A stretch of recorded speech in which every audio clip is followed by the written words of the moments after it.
वो कौन सी जगह है जहाँ जाने से इंसान का वज़न 9 किलो कम हो जाता है?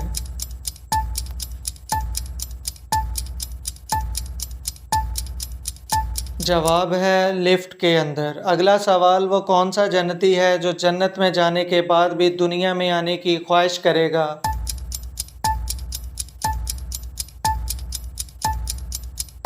जवाब है शहीद। अगला सवाल, वो कौन से नबी थे जिसकी कौम पर आसमां से खाना उतरता था?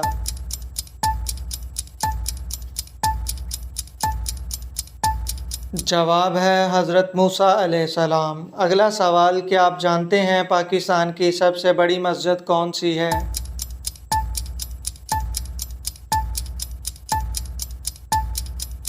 जवाब है फैसल मस्जिद। अगला सवाल, जन्नत में जन्नती कितनी देर तक सोया करेंगे? जवाब है वहाँ नींद नहीं आती।